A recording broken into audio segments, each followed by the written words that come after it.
Welcome back, everybody. So it's that time of the year again where our old fishing licenses expire and our new ones get issued.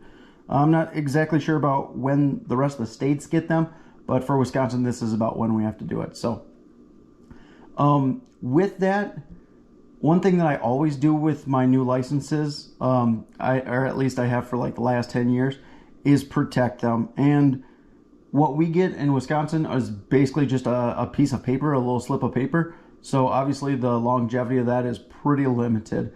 One thing that I've found to be very, very beneficial is basically like a poor man's version of laminating it for the most part. So it's super, super simple, costs almost nothing.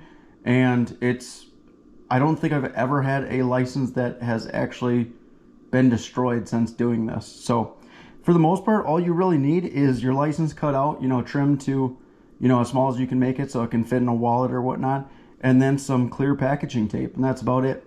All you have to go ahead and do is cut, depending on how big your license is, it could be as few as 2 pieces of tape. Ours typically use 4 just from how wide they are. So basically, all you got to do is take a piece of tape, put it over the top with a little bit of overhang down like that, and then again, ours are usually pretty wide, so usually need 2. Here's our fishing license. You can tell because of the way it is. So we've got one side basically laminated just like that. All you have to do is pull it up. It doesn't matter if there's a little bit of debris or anything else like that, because you're going to trim most of that off. And then go ahead and flip it over and do the exact same thing on the other side. And again, you want some of that overhang so that you can go ahead and trim it off and get it to form on both sides. And honestly, that's about all there is to it.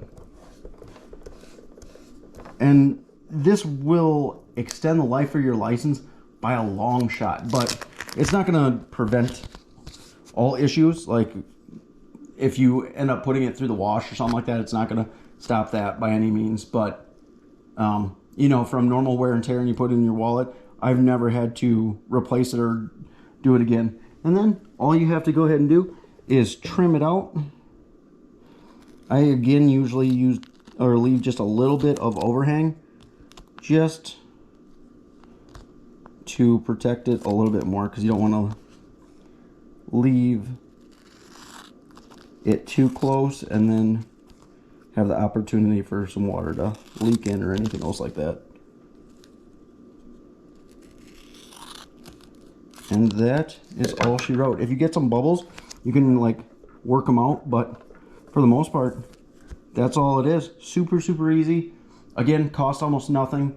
And, if you have to have your license on hand or something like that, it does a great job of protecting it. So hopefully that tip helps you out a little bit. And go ahead and try it.